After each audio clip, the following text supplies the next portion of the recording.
this mid lane's going to be really interesting because you've not just because it's not really a 1v1 matchup. This is going to be like a 3v3 maybe. Yeah, it's going to be down, looking for the body block. Fissure cooling down. He's got it soon. He needs the mana. Maybe they don't even auto attacking, and it looks like it will be a first blood going to MVP. CDEC's early movements getting completely predicted. Creep XZ, not the start he was hoping for, and there's really no way to stop a charge out. In fact, March has other plans. He charges in, gets the initial stun. He doesn't have mana for the nether string. He traps himself in the trees. That's unfortunate, but QO arrives. Call down coming through. The Fissure's there as well. XZ just on the boundary of the call down. Won't get hit by it, but aggressive will take a pounding. Cheeky tries to run in. Quickly realizes that's not happening. Now on the retreat, another charge from March. He gets cogged back, but he keeps on running in regardless. KP's there to clean up the refraction charges. Does Shiki even have a point and meld yet? He does. He may need to use it here to survive. Refraction still cooling down. Rocket barrage. There's the meld, but now he's trapped. A big ball from Storm. QO ends him, and now it's 5-1 MVP. They are really coming out of the gate swinging here. looking to rush a Blink Dagger, perhaps has saved up close to enough money for it. Oh, XC, it looked like he had an amazing hook on two supports, but instead he gets charged. Then the Nether Strike attempted double damage and getting stolen by the Lion. Nice retreat. The call down doesn't really accomplish a whole lot. First kill of the fight is against the Earthshaker. Got caught a bit out of position, but the clock's the trade. This actually looks pretty decent for CDEC here. They go in with the finger. A second kill coming out. QO's going to have to retreat. They charge the Spear Break away. Even the Witch Doctor. That is a straight Deso Rush. No Blink Dagger for our Templar Assassin here. And with this, Shiki can look for a very early Roche. He is also going to be very scary if they don't focus him first in the fight. They ball in now. They're going to initiate, but it's on aggressive. Actually charging past on the Shiki. The Fissure comes through, connects on two. And now the call down as well. Aggressive. Brought down off the bat. The TA unable to find openings. Driven back by the Deathward, but there's the hook. Isolates to a follow-up stun. Very nicely done by QO. He'll bring down Febby. They look for a bit more. The Templar Assassin did fall, though. That's the big damage deal you have to counter first, and they take her down. And with that, it's going to be a route the other direction, despite the huge item pickup. Unable to get it involved. 3-for-1 the trade. Throw everything at him, he will die, and if you can get that quick pick off the Son of Fighter, you're going to be looking good. They're going to fight this. There's the call down. Hits on two. Now XC wants to run. Mech coming through. March with the big charge. Again fights two with it. The Fissure's there as well. And now the Deathward comes out. That's two quick picks, and they look for more. They've got eyes on Garder. Then the Storm balls in. QO going deep. Another sentry to point. Can they finish him? Yes, sir. You betcha. As the Echo Slam from Febby seals his fate. 3-0, and this really seems smokes. They head up from the southern side of the river, looking for a leap in. It's got to be the Clockwerk who starts this fight. Will he find the good hook to begin an XC? Throwing out the rocket, he hooks in. He isolates KP, who does not have a BKB as mentioned. He went for that early. Sanjiasha, he'll go down quickly. March also fingered and dealt with off the bat, and TA has not been contested. They buy back. The Spirit Breaker immediately looking to counterplay this, but it's a 3-for-1. The team that gets the jump seems to be the team that want to go now, guys. Viper picking up a late drums around 27 minutes, and everybody just rotating on the mid lane. They've got 5 heroes in deep March. He tries to charge, then realizes his folly. Will back off. There's the Fissure. 3-hero call down coming through. Is that going to be enough, though? The big balling from QO tries to finish off QO.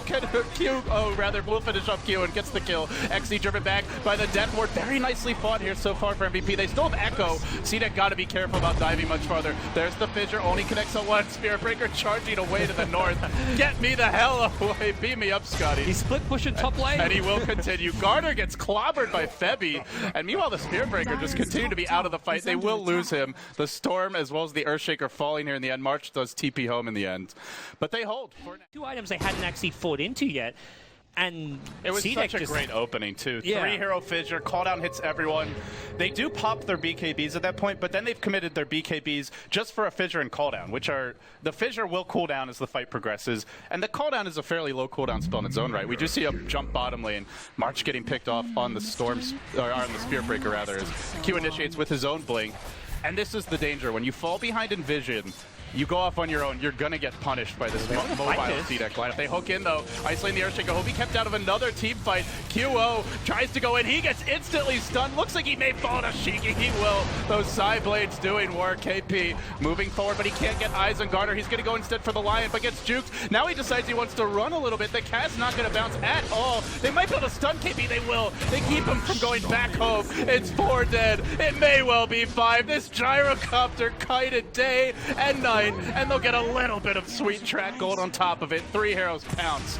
CDEC thoroughly outplaying MVP, and it's all about Clockwerk, job done. You've killed an Earthshaker. That's done, achieved so much. Because I think MVP were trying to catch him by surprise, going for kind of a 4v5 engagement after losing their Spirit Break, having him picked off, because they know he's going to respawn in about 20 seconds. So if the fight goes a long time, he'll make it there towards the end for maybe some cleanup. But CDEC just saw everything coming their way with that vision. Oh, Storm balling in. He does get hexed, though. No. Trying to stall this push is going to die another time. No Bloodstone Deny available. Got cogged back anyway. Wouldn't have mattered. And he's out of the game for 50 seconds, Scott. That's at least one lane of racks. No. Oh, there is an Echo Slam soon. Febi's just about got it. But is it going to be enough, though? It's level 1, and CDEC are really not. They're going to be split up. They're not going to position for a big Echo. Well, presumably they're not. They the gem up on the line so he can continue to maintain this vision advantage as much as possible.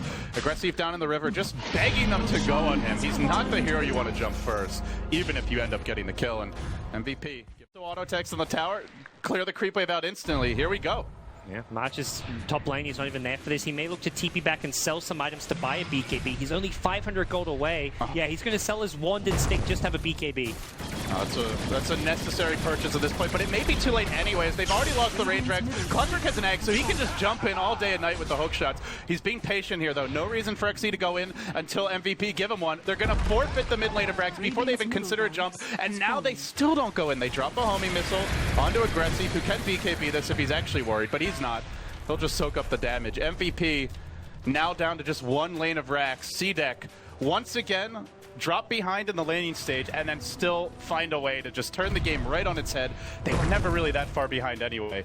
And all of a sudden, they're looking for megas here. They do isolate Cheeky with a very nice fissure, but is that going to be enough? Call down comes through as well. It connects on 4. This is the perfect fight if MVP are going to ever find one. They commit deep onto XZ. They may bring him down. Cheeky's already used his BKB, but look at the damage on Q. Almost finishes him off instantly. Can't quite do it. Aggressive isolated. Just an amazing hold here by MVP. They'll pop the Aegis. They bring down 3 more. They might even get the TA again. Now she will retreat to the right. MVP. Paramount on MVP fans' minds here. As CDEC smokes up. They're looking for some aggressive plays of their own. It's quickly broken. They do fissure XZ. Do they try to initiate on him? No. The jump's there onto Q. Now there's an Orchid available, but too much damage coming out from Cheeky. They hook in onto March. Try to isolate him. The fissure drive by along with the Echo Slam. Not quite enough. They end up losing the Earthshaker here quickly. KP trapped in the cogs. Looks to run, but with track there. A slightly disorganized fight from MVP, and it's a rout, and it's GG. CDEC again showing that they seem to be kings of the mid-game, at least when it comes to this wildcard qualifier. They threw everything they had on a Lion, and he survived. That was incredible. That was a great hookshot, canceling the Spirit Breaker BKB charge, and they just, I mean, at that point, you're in a desperate position. You're trying to go for that big play. You scout out the smoke ring. You had the high ground advantage. You say, okay, we saw them, but then they gave away their high ground advantage by chasing across river, and then it was essentially CDEC who had the positional advantage. And